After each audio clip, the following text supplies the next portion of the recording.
Hello, friends and well-wishers. This is your host, Man with Hat, Tiberius Fox.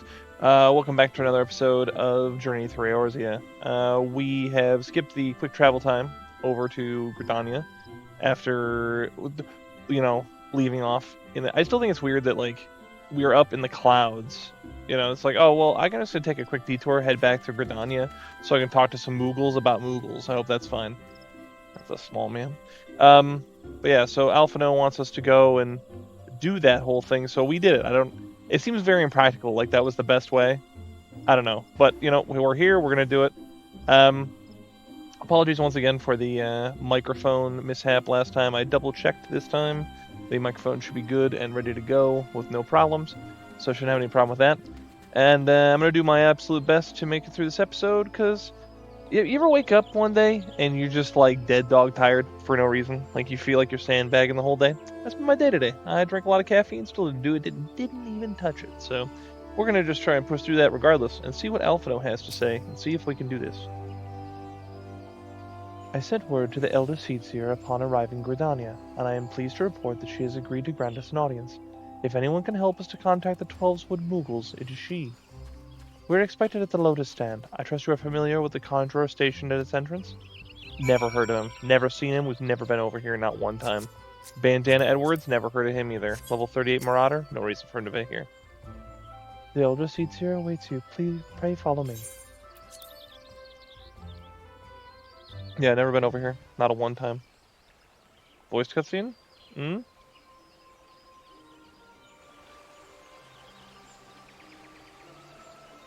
Dang. I was thinking, man, you gotta get that paycheck, right? But nope, not so much. I bid you welcome, friends. The Admiral spoke of having met with you, but 'tis no less a relief to see you safe and hale with mine own eyes. We humbly thank you for agreeing to receive us on such short notice, my lady, and for all you have done for us in our absence. Would that it were solely to express gratitude for the way that we came to you this day. Alas, the tides of battle yet dictate our comings and goings. Elder Seedseer, we would beg your wisdom in the matter, or we may finally bring the end of the Dragonsong War. Speak on, friend.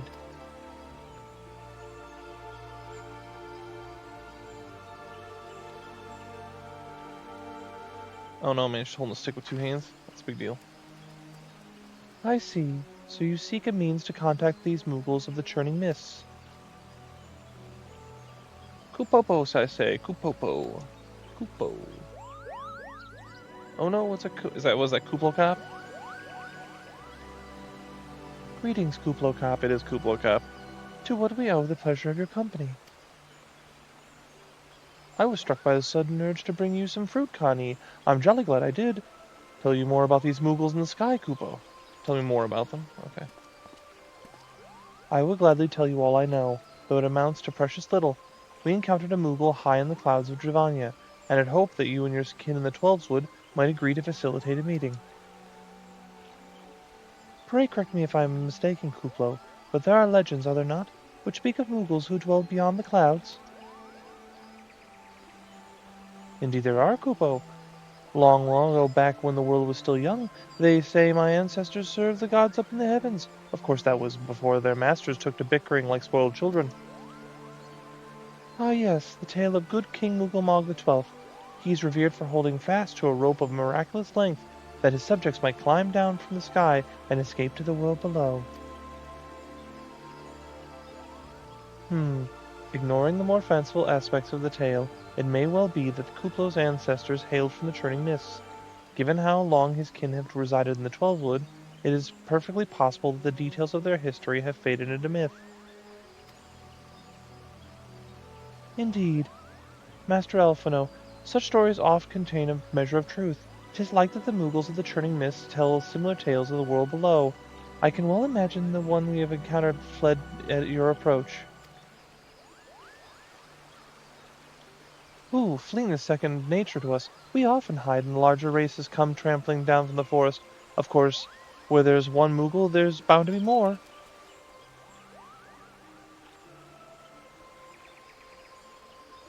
Which is why I've decided to take a trip to the clouds, Kupo. They surely won't be afraid to talk to me. I was hoping you might say that, Master Kuplo. Will you accompany us, then? Just you try and stop me, Kupo. I admit that though adventuring outside the 12-wood is a bit unsettling, but I can hardly refuse such a chance to meet my distant cousins.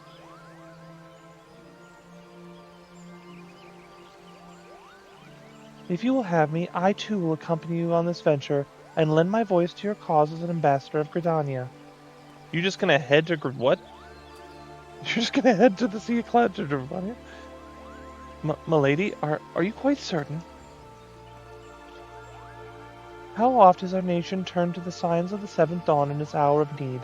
How oft have we asked the warrior of light to risk his life on the save our own? Full many times, I say to you, and never have they refused us. Thus do I choose this day to offer mine aid to your allies in the good of the realm. They're all like, I don't know about that. Is this not just? Look at that. Look at them eyes. Like, no, it's totally fine. A most unexpected and most welcome offer, Elder Seedseer. We will be honored by your presence.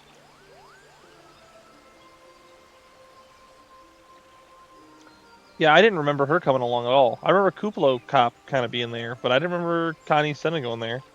That means doesn't that mean that she has to go with us all the way back up to, doesn't that mean she has to go with us all the way back up through Ishgard, up through the mountains, up to like they act like it's like 5 minutes away. It's not 5 minutes away. It's really far away.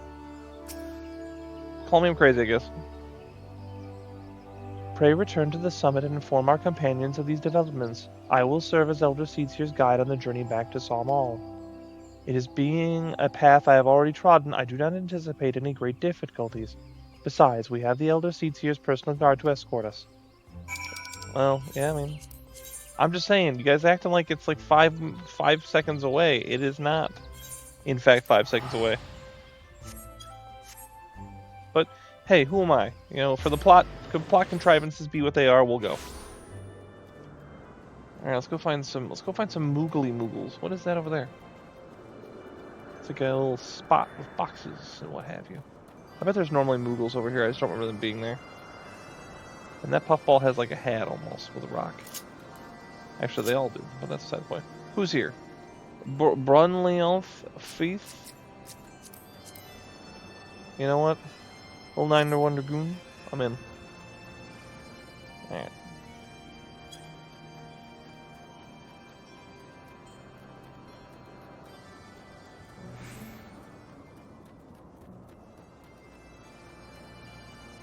Music just changing back and forth. Oh, it's Estinien.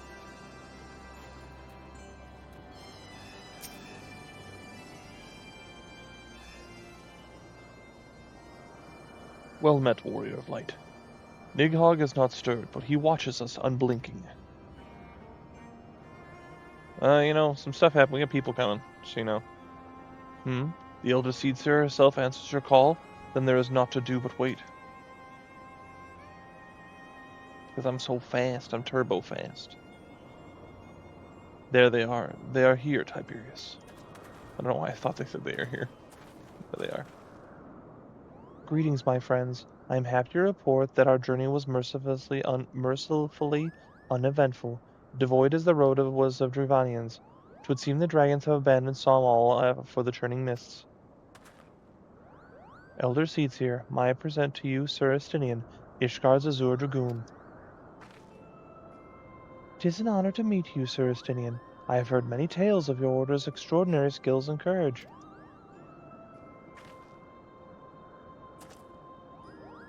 Yeah, you give him that courtesy, boy. That elven charm, what have you. Friends, I feel it is only right to inform you that we are not alone. The Moogles are all around us even as we speak, and I should imagine they are even more than a little concerned by the horde of strangers that have descended upon their home. Mayhap now would be an opportune moment to introduce ourselves. Yeah, no, I can get that. Just sort of, they're all invisible, but we're just hanging out in their house.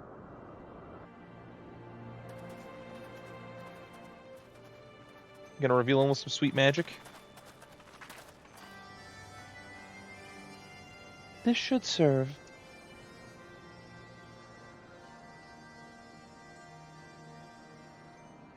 They're hiding, of course, but there are so many of them, Kupo.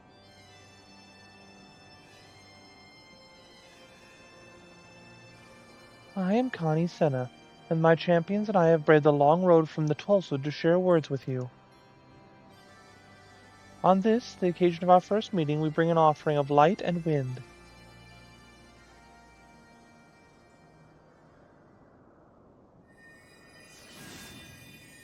What does that even mean?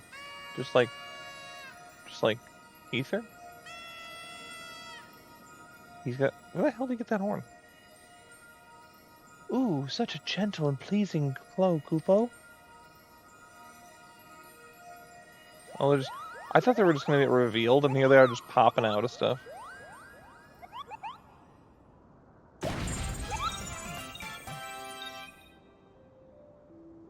I am Moglin, chieftain of this Moogle clan.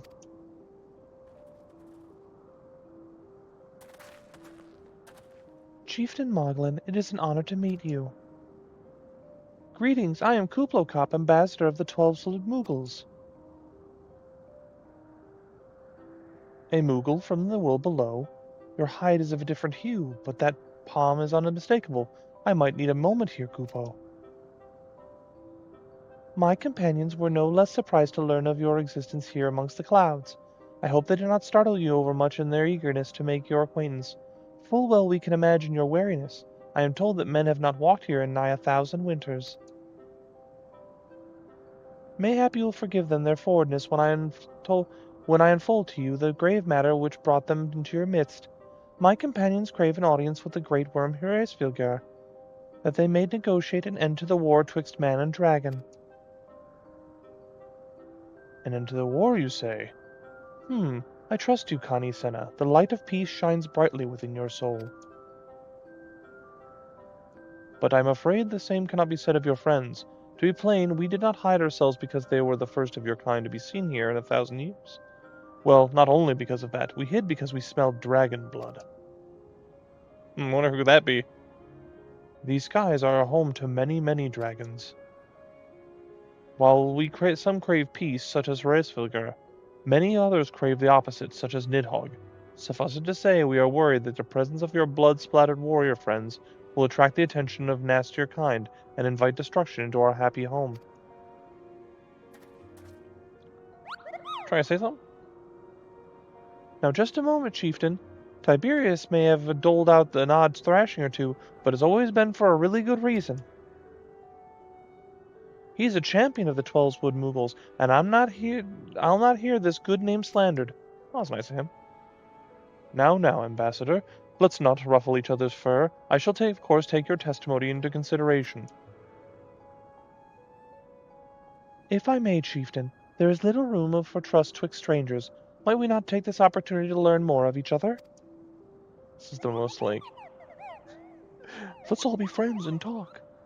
But I get it. An excellent question or suggestion, Kupo. In the interest of fostering friendship and keeping an eye on you, I extend to you the hospitality of Mogholm. Prove yourselves worthy of our assistance, and it will be yours. I shall be watching, Kupo. I think I just slaughtered all that, but that's fine. Look at that dude in the back in the middle. He's ugh.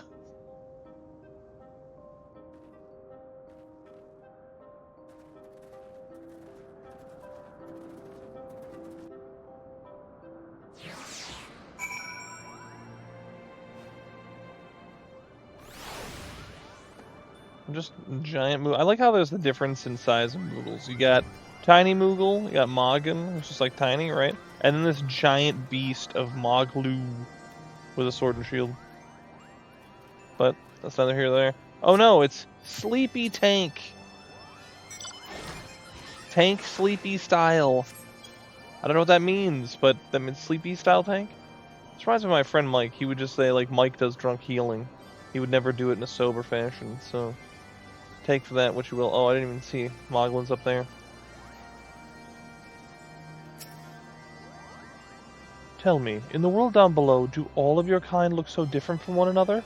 It must be terribly disconcerting. What was it that Kuplakop called you again? Baller extraordinaire, man with hat. Tiberius, Their names are as odd as your appearance. Have you ever considered a nice Moogle name? Moglin is taken, by the way, Kupo. As are Moghand, Mogmug, Mogwin. These are being the names of the 3 wise Moogles who will administer the momentous challenges that I have devised to measure your worth. I call them the trials of trustworthiness. Oh my gosh. Undertake these trials, and we shall soon see whether or not you are worthy of our aid. Yeah, I haven't done like anything with the Beast Tribe for this, but, you know, we're gonna do some stuff with the Moogles right now. Hello. Yes, I am Moghan, the foremost alchemist in Mogholm, if you must know. If your tummy's gloopy or your wing is droopy, I have a potion to fix that. Or I would if I didn't keep running out of ingredients.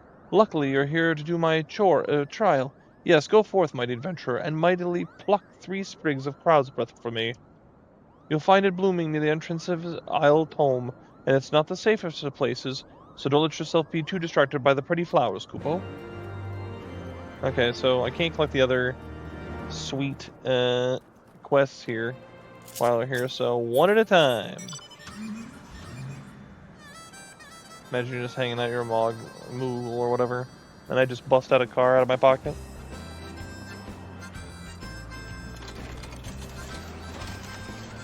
I don't even know if I'm going the right way. I hope I'm going the right way. It looks like I am. Alright. Out of the way, Mogsy. Although there's like, you can see the thing, emptier of purses and sender of slicks. Okay. So we can see all the Moogles now. Find out if we're trustworthy. I spent a moderate amount of time in Mogholm. Or like, you know, in the... whatever. I forget what this is even called. This section of the map. It's not Sea of Clouds because the other one's Sea of Clouds. What is this technically called? The Churning Mists. Okay. Apologies. I could not think for the life of me. What was that? I am not flying right now. What are we doing? Okay, so I need sprigs of cloud's breath. I don't know where I get those exactly. I drive around in circles until I find one, I guess.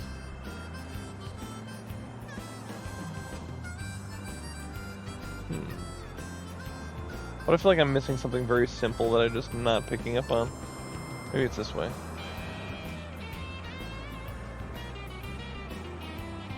I just straight up do not see where I'm supposed to be going. Is it up there?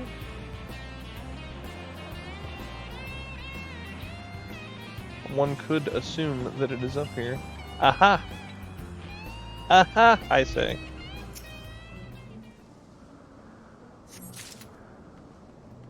I found one. All right. Well, now that I found one, I mean, that's like a third of the work done right there.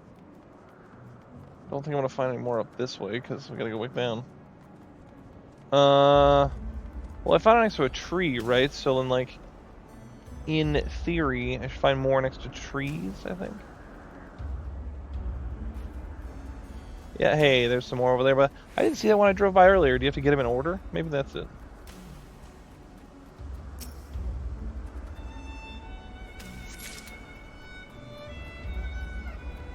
This music is nice music for this section of the map.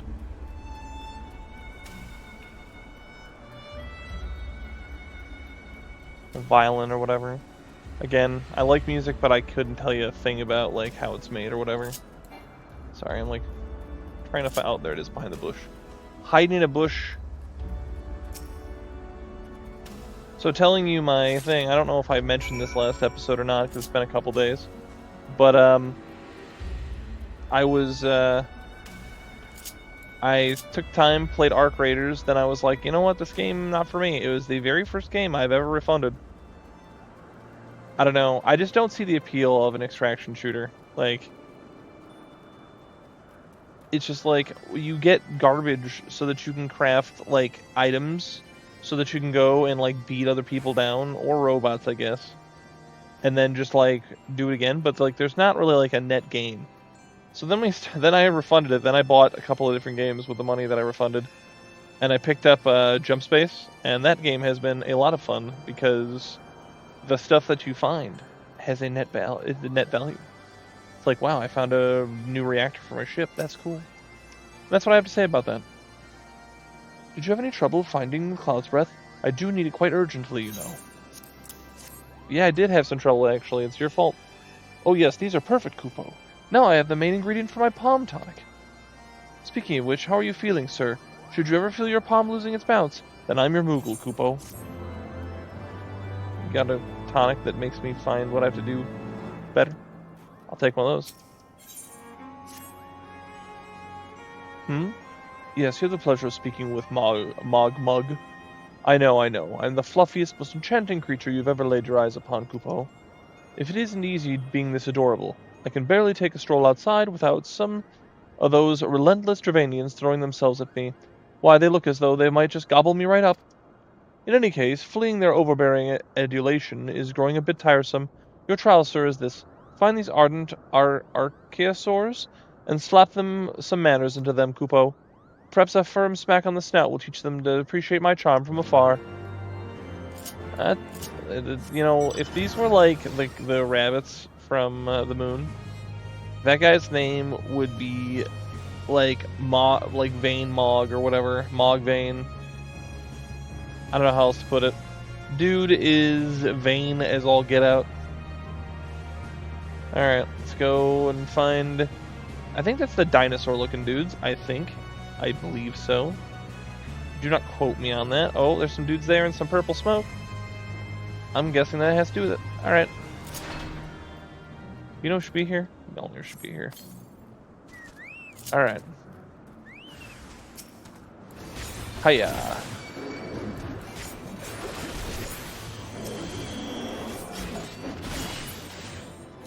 You know, Viper is growing on me a little bit, but I still I don't know anything about like the more complex rotations, but the simple rotations are fun. They look flashy and cool and interesting. I look forward to the possibility of like, maybe I'll pick it up. I'm still not good at like directionals or whatever, but positionals, I don't know. I don't know why I said directions. I said I was tired, I meant it. But, no, it's cool. It's been fun to play a class I'm not super familiar with. I'm like one of those... The thing is, and I might have mentioned this like 20, 30 episodes ago, but I'm kind of a utilitarian on things. Hang on. Let's go through this. You're able to humble my Dravanian devotees. Wonderful. You are as capable as I am captivating, Kupo.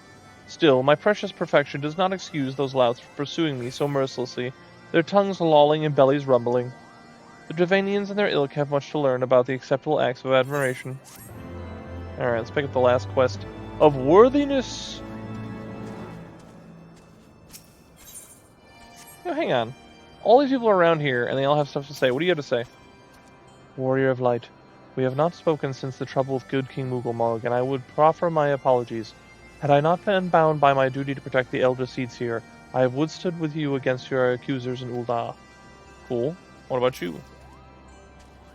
I owe the elder seeds here my life.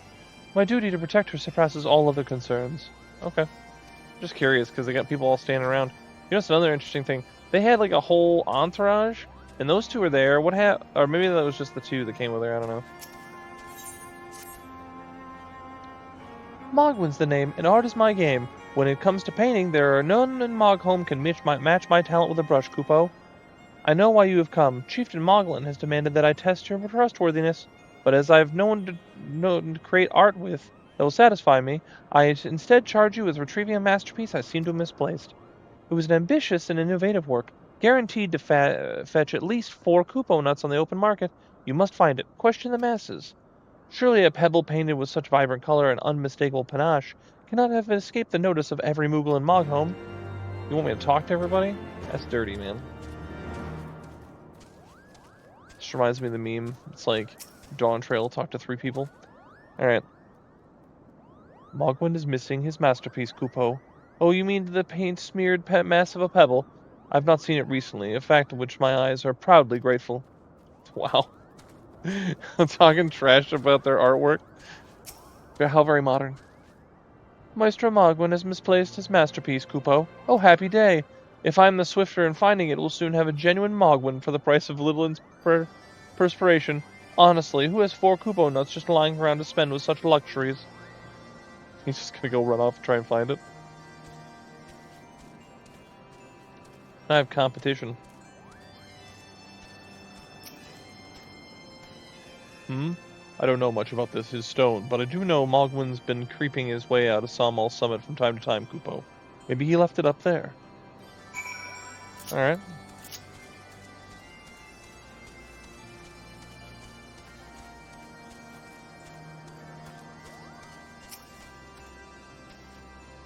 Well, what did you find out, Kupo?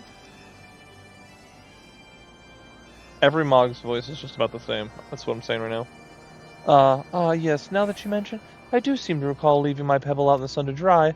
The second part of your trial commences. Go, adventurer, retrieve my masterpiece before some art-starved admirer swipes the stone for himself.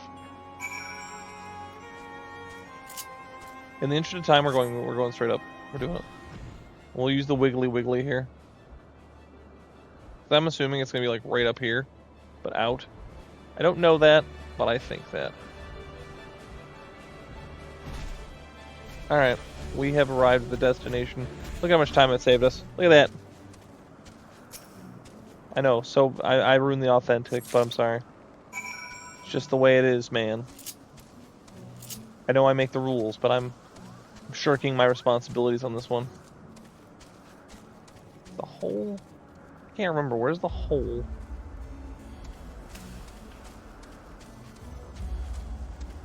Man, I know I came up here, and now I can't find the hole with which I came up here in the first place. I'm, like, dumb, apparently. Because I flew up out of the ground, but then I don't know where I flew up out of the ground at. I guess it doesn't matter. I don't have to go back down the way I came up, but... Man, am I really this tired? Am I that stupid? I don't know where I am. I need an adult. I don't know what to do. I need, like, a Sherpa. Someone to explain to me where I need to go. Break my legs in the meantime. Whatever. Maybe it was concealed by Moogle magic. I don't know. But no, I realize what's going to happen in this whole recording thing is I'm going to repeat myself on certain things, probably several times. My brain's going to go, oh yeah, that thing. It reminds me of this thing. And even though I've mentioned it, like 20 episodes ago or something. Which is what I think. I have a strong feeling that I already explained my philosophy on classes, but I'll probably end up doing it again. Do you have it, Kupo? My masterpiece safe? Or is safe, yeah. Yes, this is my work. Is it not exquisite? I call it Contemplations of Zenith. Thank you, sir. At last I can exchange my heart for those delectable Kupo nuts. Chief Moglin will hear of your marvelous deed. Or sorry, valorous deed. Alright. You complete the trials of the trustworthiness, return to truth, Moglin, and await his judgment. He decides, no. You've been wicked. You must be banished immediately. Tiberius, if that is what you insist on calling yourself, you have completed the trials of trustworthiness administered by the taskmasters Moghan, Mogmug, and Mogwin. During these grueling tests of character, I closely observed your conduct, as well as those of your companions. And I am decided, Kupo. Gather your friends before me now, so that I need not repeat myself needlessly. I have to go. Why do I need to go get him? Just go to black screen, and then, like, just go here. Are these trials over, then? My tasks have been little more than a household chores. If our hosts elect not to grant their aid after working us like pack chocobos, I shall demand compensation and Kupo nuts out of principle. But I hope it will not come to that. Let us hear the chieftain's verdict, shall we? They didn't need to do this. They're doing this, but they didn't need to do it. I bet Estinien's having the best time. How go your trials, warrior of light? I myself have been sent on a number of expeditions to chastise the local dragon population. Did not their chieftain wish to avoid inflaming the Dravanians? Such contradictions aside, our hosts seemed entranced by the height of my leap. They compared me to Mog, a lance-wielding Moogle warrior of Eld, who also favored such attacks. 'Twas meant as a compliment, I expect, but I doubt these furry lumps could outleap a Caracolam, much less a dragoon. Conclude your business here swiftly, Tiberius. I like not this place.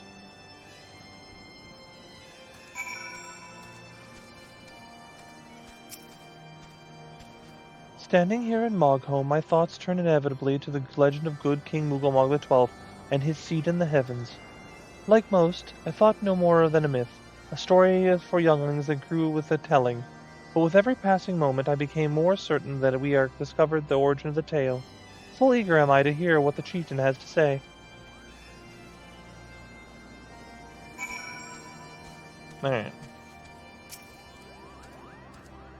We've become such friends, Kupo. My Moogle cousins love to sing and dance as much as I do.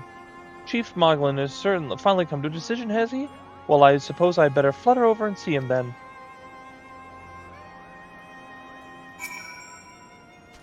What sorcery is this? That my heart should stir at a mere fluffiness. She's a girl. I love that Ysayle's thing is that she's just girly. She's she's supposed to be cold, but she thinks things that are cute are cute. Tiberius, no matter. What is it? Chieftain Moglin has made a decision? Well, let's not keep him waiting then. Yeah, that's a great character trait for her. She likes cute things, but she wants to be stern and hard, kind of, you know what I mean?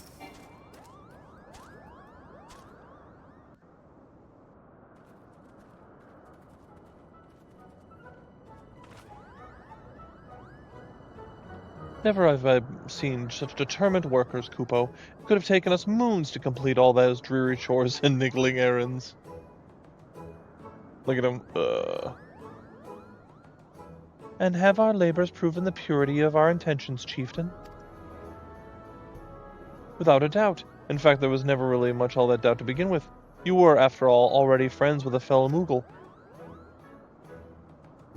But you see, before any meeting with Hraesvelgr could take place, certain preparations needed to be made, and what better way to have you pass the time than to have you perform all the tiresome tasks that no one ever seems to want to do, Kupo? Oh, Estinien's pissed. Oh, this is gold. Oh dear, the horn! Bring in the horn, quickly now! It's so salty. They giving me the horn? Oh, it's a sparkly horn. We blow on this wondrous instrument whenever we speak to the great worm, Kupo. We haven't perhaps been treating it with the care it deserves of late, and I think Moglin may have set on it, so we needed some time to cleaning and polishing and straightening. No lasting harm done, though. Now you need simply head to Zenith, the worm's dwelling to the west, and give the horn a good toot. We are in your debt, chieftain. Thanks to your noble gift, we shall finally have a chance to plead our case to Hraesvelgr. Very possibly, yes. But I wouldn't get my hopes up too high, Kupo. The old worm isn't terribly fond of, Your concern is appreciated, but I am quite certain that Hraesvelgr will welcome our overtures.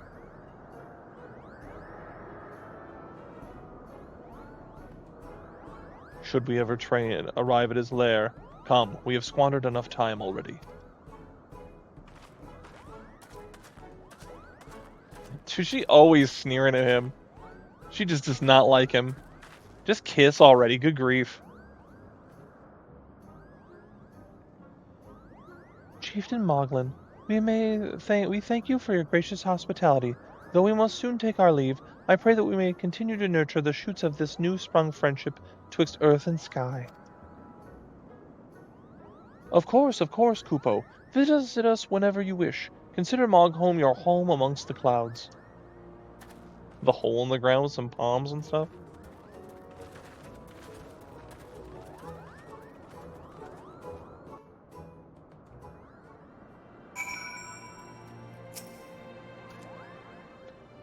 Thanks for your help, Kupo. I doubt I could ever have found time for all those rotten chores. It wasn't my idea. The chieftain had spent a little less time sitting about and a little more time chieftaining. Things would have never gotten so messy in the first place. And he was the one who sat on the horn, by the way. But now the errands are done, and the horn is fixed, so that all's well that ends well. Eh, Kupo? Yeah, I suppose so. Let's get on with it. Well, I expect you're eager to be on your way. Did I mention your friend was looking for you, Kupo? If not, Alphino is looking for you.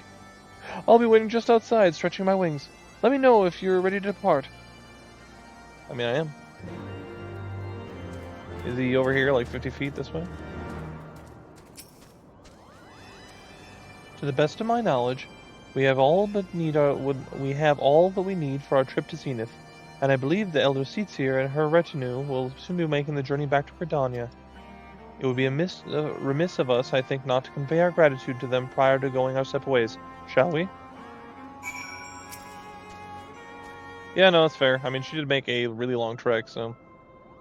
Alphino, Tiberius, I do humbly thank you for what has been a most enlightening experience. Were it not for your pioneering spirit, the existence of these Moogles might have never been revealed to us. 'Tis we who should be thankful, Elder Seatsier. Were it not for your timely diplomacy, they would never have chosen to reveal themselves at all. And 'twas your presence, Kuplo Kop, that ultimately won us their trust. It must have taken a great courage to leave the sanctuary of the Twelveswood, and we are exceedingly glad that you did. It was my pleasure, Kupo. I've made so many new friends, and have so many fantastic tales to tell my kinsmoogles back home. And it is our home that we must now return. May you ever walk in the light of the crystal, my friends. Little sweet little bow there. Safe journey, Elder Seatsier. We too must be on our way. Horace Wilgar awaits.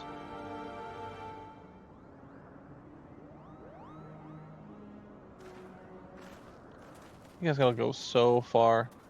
Oh, we gonna talk? Warrior of light, pray attend closely to your companion, Sir Estinien. Beneath that stoical facade, a storm of anguish seethes unseen.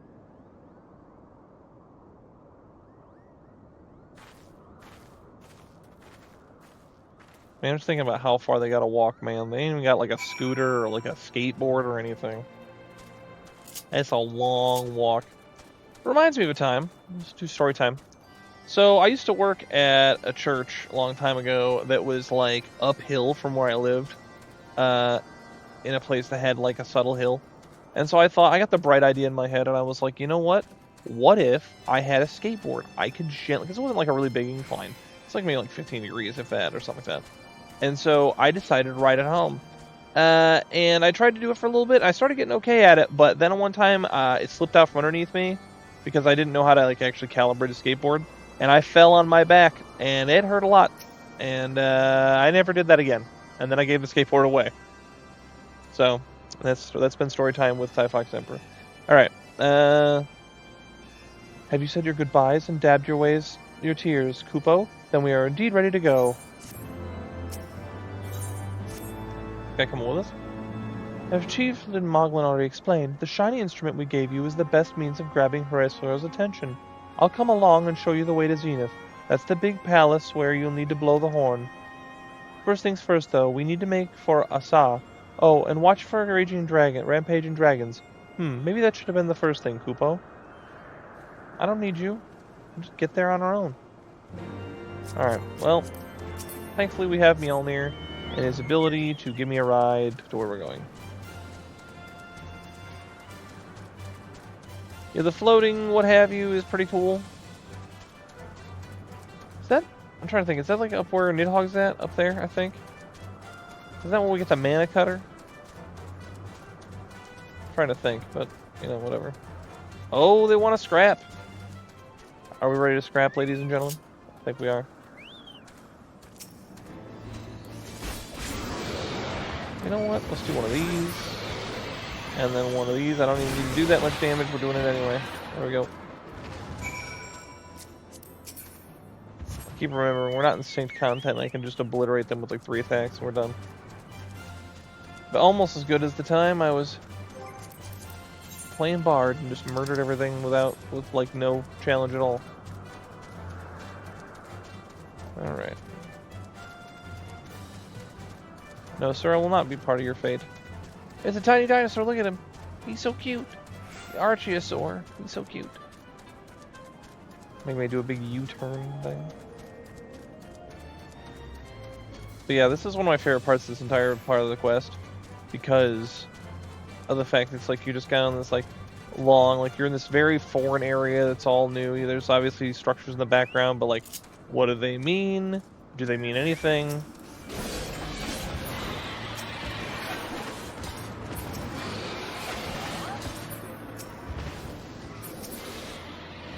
Alright, there we go.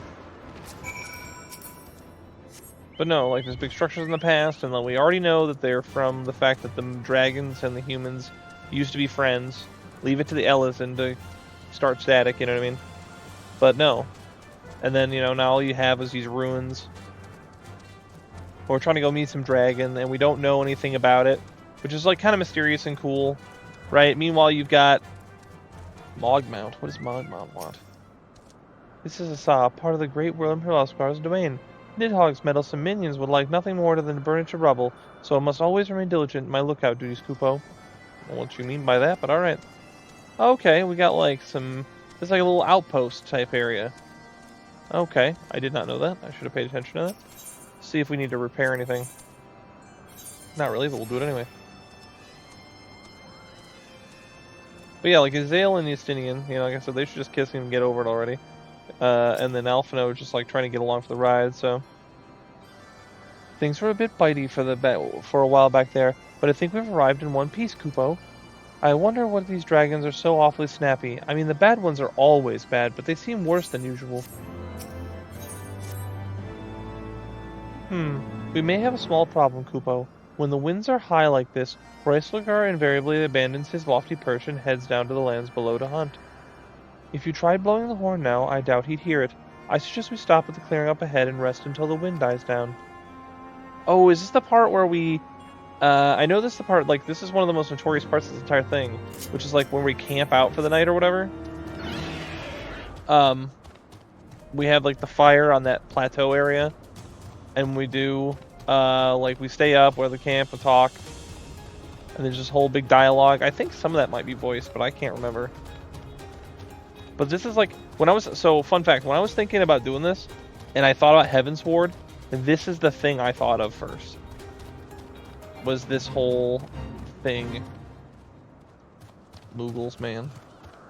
Yeah. Every once in a while, I would come by this area, right? And I'd fly by here doing fates or whatever. And I would get to this spot, and I would just think of this scene. I'm kind of excited to do this. All right, let's do it. This should do nicely, Kupo. The winds will likely have died down by tomorrow, and until then, we might as well make ourselves comfortable. If we must interrupt our journey so close to its end, I suppose this place is as good as any. And mayhap a brief respite from the hardships of the road will help to clear our minds in readiness of the coming parley. Very well, then, I believe a campfire is in order.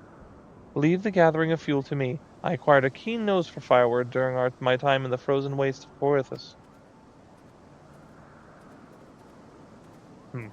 Clear our minds. 'Tis Master Alphino whose mind needs clearing. The thought of meeting a great worm in the flesh has befuddled the boy. Did I see him stroll away as if these ruins were not crawling with deadly beasts? Follow him, Tiberius, and see that the wildlife does not make a meal of our young friend. We will have the camp ready by the time you return. I gotta go on escort duty? But no, this is straight up like the thing I think about. The thing that's funny is I remember this scene, but I don't remember what they would say. I think there's a lot of background that gets figured out. But I don't actually remember, like, what gets said per se.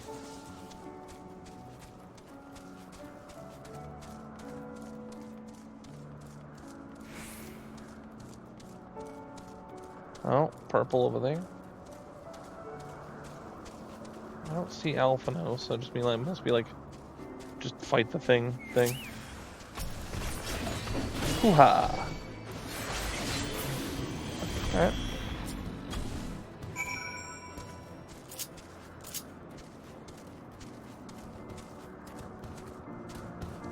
Oh, there he is.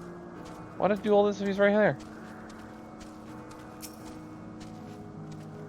Leave the firewood to me. Yeah, you say that.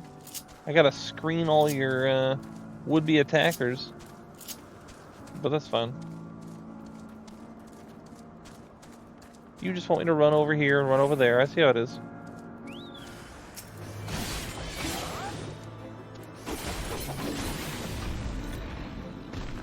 Alright. Let's head back to camp and commence the campfire.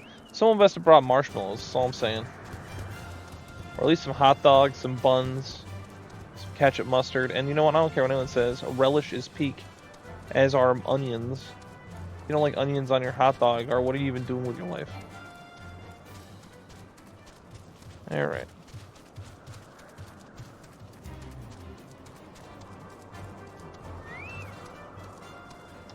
Man, you got the campfire yet? Come on. I see I was right to worry about the boy's safety. Once Alphino returns with the wood, we can see about supper. The Ice Queen has filled a pot with what looks like stew ingredients ready for the fire.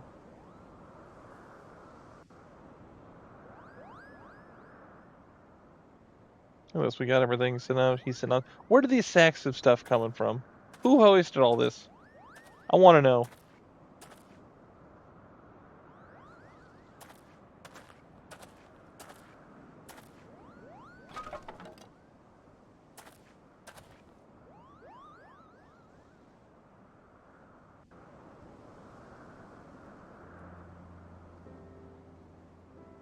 Here we are.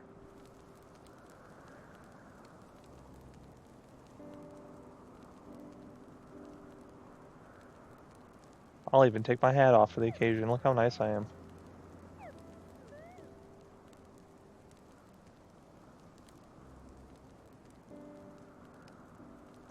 Few things compare to the simple pleasure of sitting beside a crackling campfire of one's own making. Huh, so it speaks the great explorer. Until recently, you wouldn't have recognized firewood if it came with the kindling and a flint.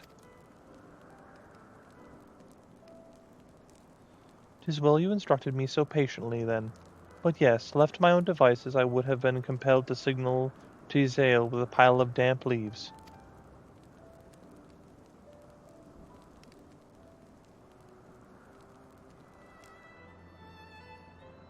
I was born the pampered son of a Charlian dignitary, and alongside my twin became the youngest student ever to be accepted into the studium. How proud I was to match wits with the scholars and philosophers, how ignorant of mine own shortcomings, that hubris invited manipulation and betrayal, and led to the downfall of the scions.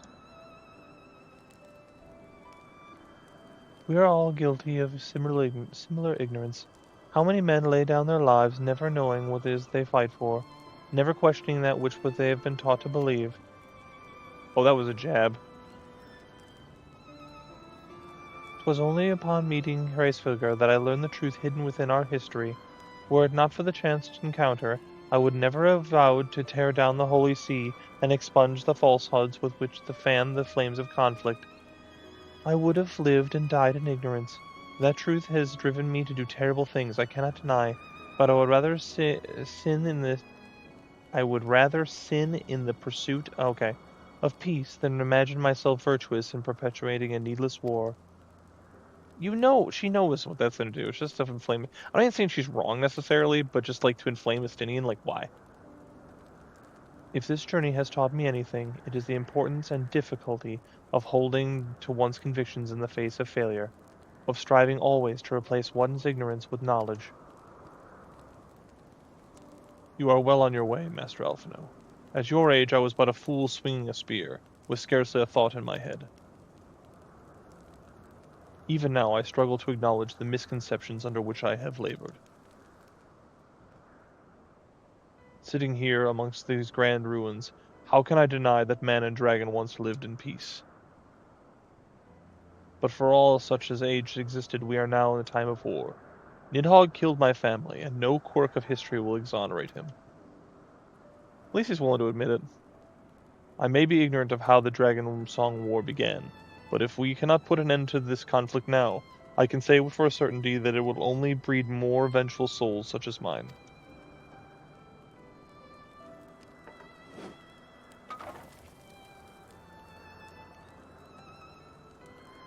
In my hands resides the power to vanquish a great worm. If Ishgard's survival rests on me wielding that power, I will slay Nidhogg myself, orders or no. Estinien, you gave your word. My word is contingent upon the success of our parley. Show me the strength of your convictions, Lady Hyaceheart. Convince Hraesvelgr of the righteousness of your cause.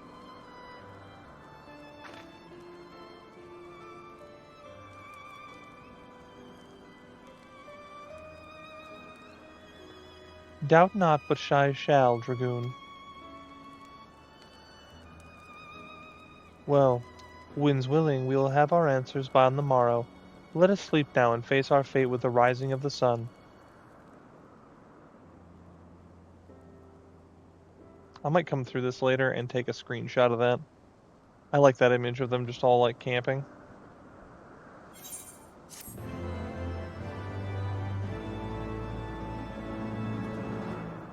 Alright.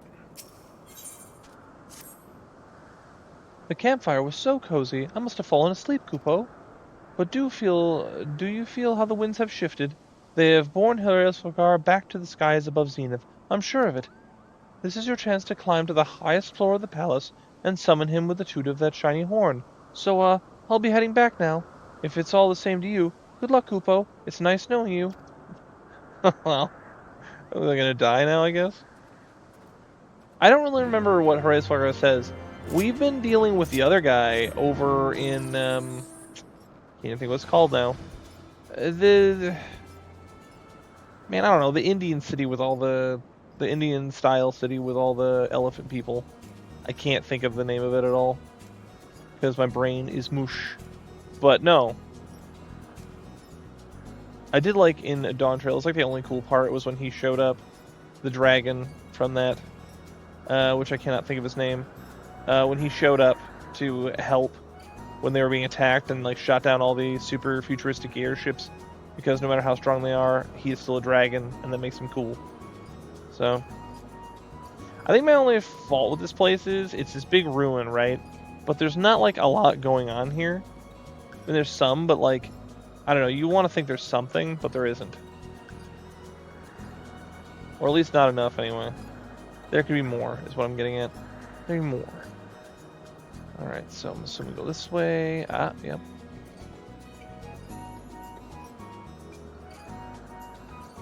But yeah, I don't really remember what Eorzea does, or what he says, or anything like that. I think there's a dungeon coming up again, though. I feel like I remember him, like, I did a dungeon recently, and he was there in the dungeon. And I think he was testing us or something, because, you know, we can't do anything about being tested to prove we're not complete jerk-offs. So, let's figure it out.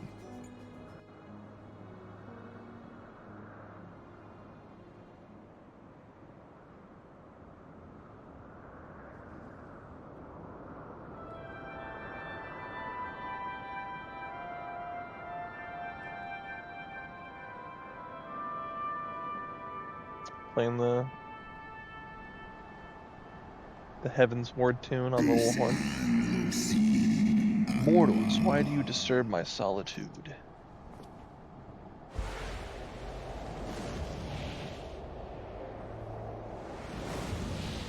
can't remember, does he die eventually? Because I can't remember where he is later on. Like, did he die or did he just not show up for a while? This is why I have to redo this, man. I can't remember, like, anything. But there he is, the man of the hour, still missing his eye. Grace Velga.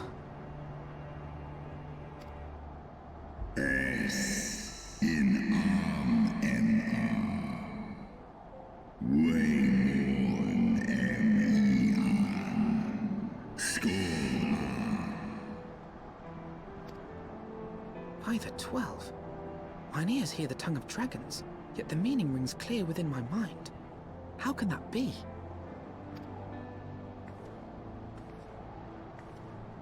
Racevelga, do you not remember me? 'Twas I whom you found in Dravania. I who glimpsed the truth. The truth about your past. About Shiva.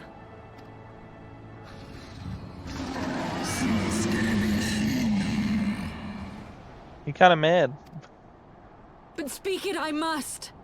I have summoned Shiva's soul from the beyond and offered myself as her vessel. She has made her heart known to me.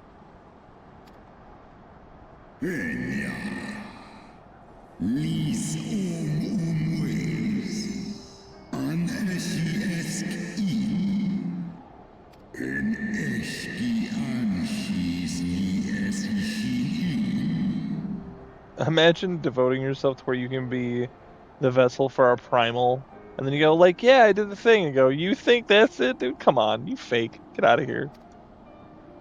I have surrendered mine to her. Do you not see, my love? I am Shiva reborn. That's a bold statement to tell this dragon right now.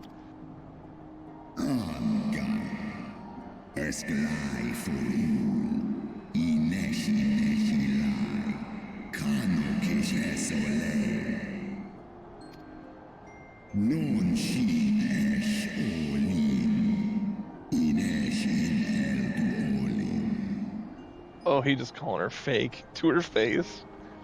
Where's Midgard Swarmer? Dude needs to show up and say a word, man.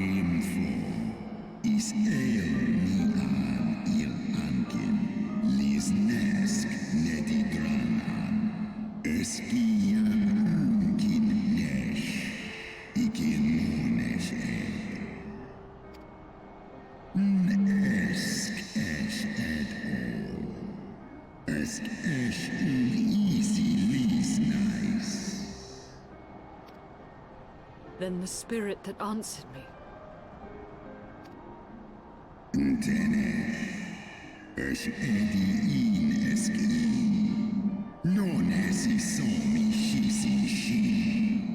That's gotta be so hard for Ysayle. Like, yeah, don't you understand? I'm the reborn version of the lady that loved you. And it's like, no, it's just some fake bull garbage that gave you fancy ice powers. It doesn't mean anything. You fell for the same trap we did. Sorry. Look at her face, man. She's crushed. Everything that she was holding to was a lie. Be that as it may, Lord Hraesvelgr, Ysayle's desire to heal the rift between man and dragon is real, and it has borne us this far. We would spare both our kind and yours the ravages of this senseless war. Pray join your voice to ours in a call for peace and forgiveness. Alphino, ever the pragmatist.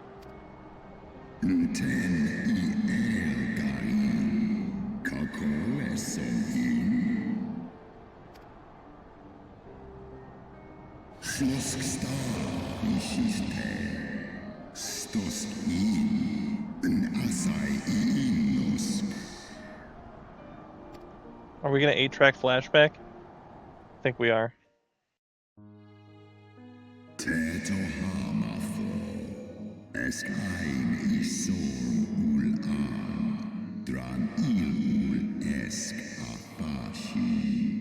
I'm like torn on whether or not I should, since it's doing like dragon tongue, if I should try and speak over them to read what it says.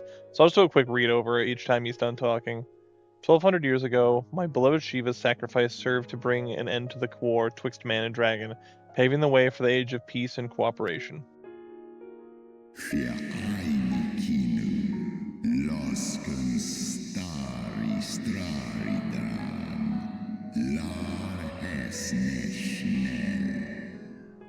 Two centuries of harmony were to follow, during which time the Elysian learned much about us, not the least that the eyes of the great worm are a wellspring of his strength.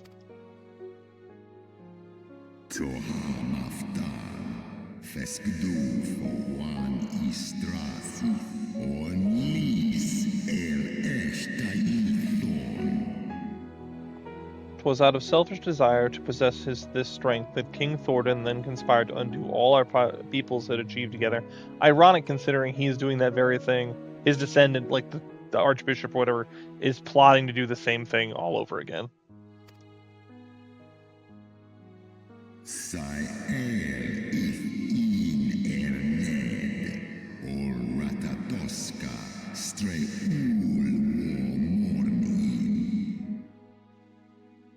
With the aid of his leal knights, the most noble of Elysian lured my brood sister, Ratatoskr, into an ambush, and took from her that which he craved.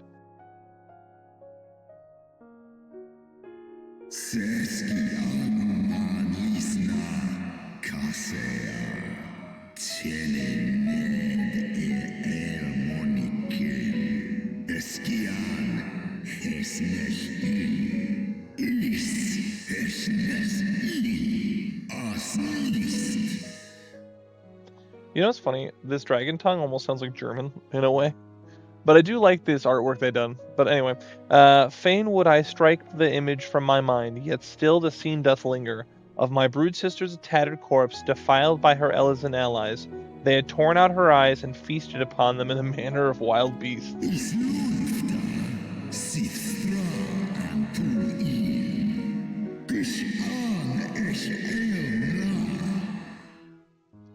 Yet that was not all, and from their bloody banquet the fiends had gained strength beyond that of mortal men.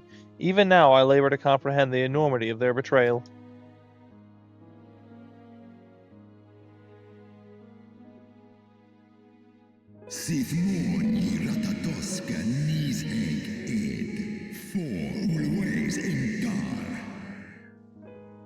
Nidhogg was the first to learn of the atrocity, and he took to the skies, hungry for vengeance.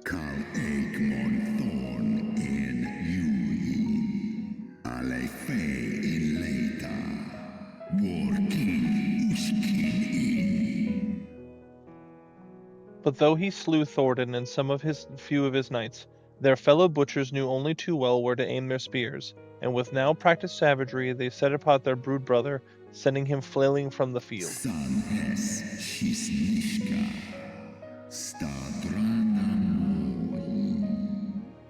Such as the truth of Holy See would keep hidden, such was the beginning of the Dragon Song War.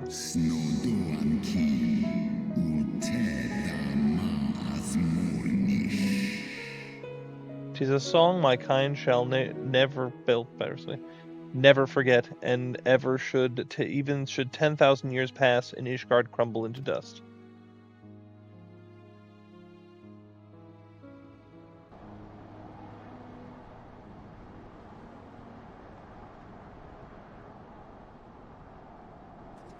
Your tale bears scant resemblance to the one I was taught. How convenient that it should absolve your kind of all responsibility. But tell me, Dragon, why should I believe your version of events?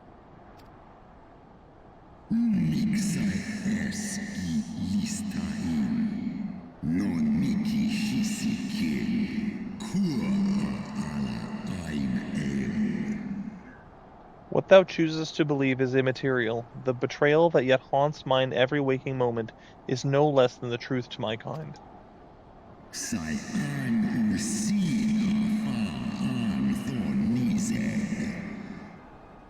And Nidhogg meaneth for Thordan's people to suffer for this sin until the end of days.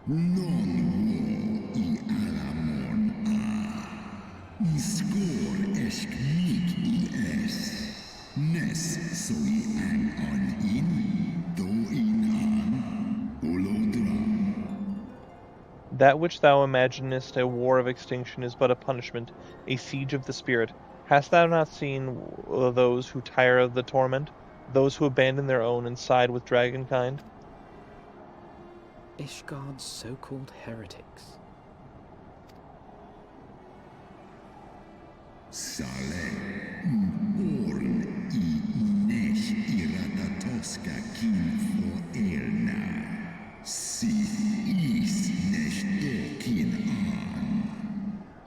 Know that all the traitor's progeny bear a trace of Radatoskar's essence, but a single sip of our blood is enough to awaken it. Then the seed lies within us. She looks so unhappy about it.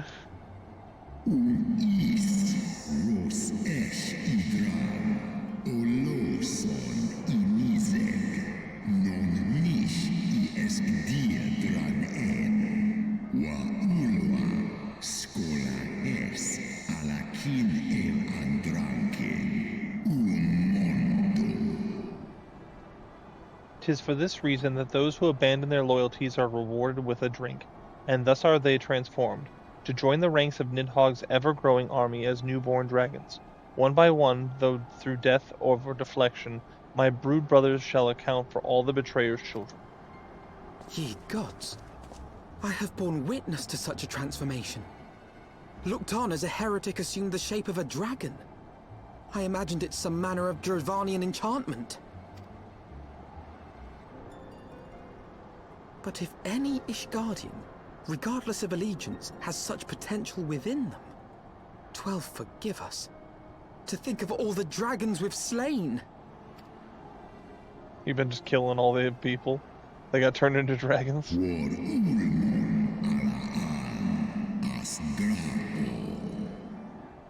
There will always be some, of course, who choose to fight until the bitter end, like thee, Dragoon. Ooh, little jab.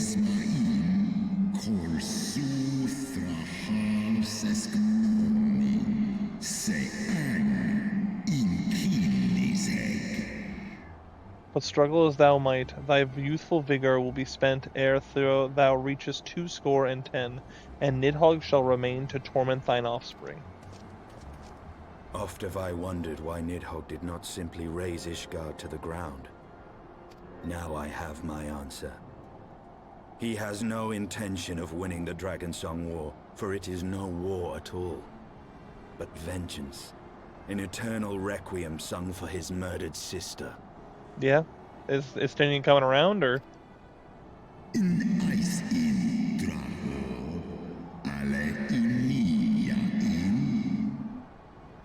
Thou hast the right of it, Dragon Slayer.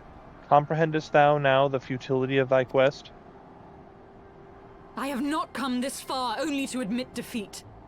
We can still return the eye to Nidhogg and beg forgiveness for our ancestors' crimes. Mayhap our words will sway him. Oh, that's naive. You do not know Nidhogg that well.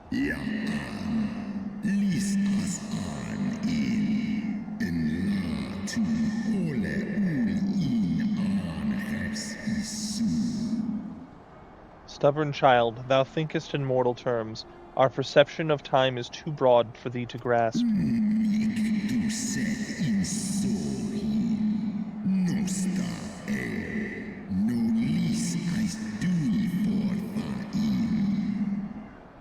Tis a simple matter for thee to offer thine apologies. Thou didst not perpetrate the crime. Despite thy vision, the deeds of history seem distant to thee. Ooh, yeah, it's a hard thing.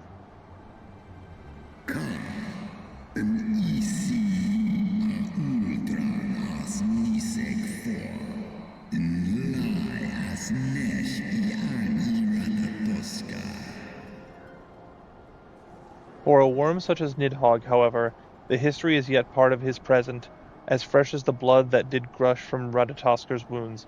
How could he not be driven mad? That's a hard one.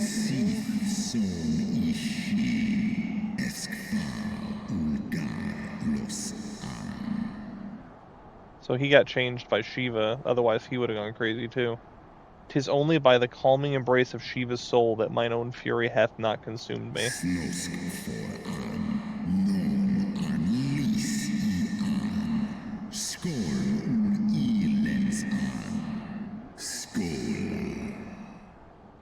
But let us speak no more of what is done. My faith in your kind is spent, and I would be alone. In other words, I'm done talking to you, bro. Peace.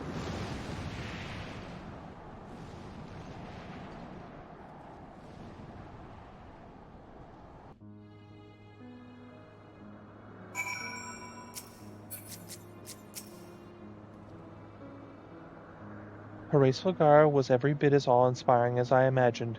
His voice fairly dripped with power, and the will behind his words so undeniable that it transcended my ignorance of the dragon's tongue. 'Tis but a pity that I misliked what he said. So far did we travel, even unto the very heavens themselves, only to be dismissed like unruly children, and far from mitigating this humiliation, the hidden truths we have learned serve only to prove that our grand mission of peace was destined to fail from the first. Nothing will deter Nidhogg from his course. Oh my gosh, that was the end of part 1 of Heaven's Ward! Oh my gosh, that's sick. Okay. Let's go ahead and get the next one started, and then we'll kill it there for the time being. So part 1 of Heaven's Ward is done. Let's go ahead and commence part 2. Alright. What does part 2 say? Hang on, let's read that. Venturing deep into the domain of the dragons, the heroes come face to face with the great worm Eorzea, from whom they learn the sordid truth of the Dragonsong War. Born of man's treachery was this bloody conflict, and by man's hand must it be ended. Thus did the warrior light sally forth with the Ishgard's greatest champion, the Azure Dragoon, on a mission to crush the serpent's head. Alright, well that is a great point. So, yeah. So we're at the end of the road trip. We met Eorzea. He's not super jazzed about anything. He kind of just thinks we're all just like toddlers and dumb, so that's kind of brutal. Ysayle, I mean, look at Ysayle, dude. She is just... look at that. She's so sad. She's just devastated. Oh, man. Anyway. So after this, I guess we'll kick off part 2 of Heaven's Ward and tackle everything else. So with that, you know the words and I do too. It's till next time.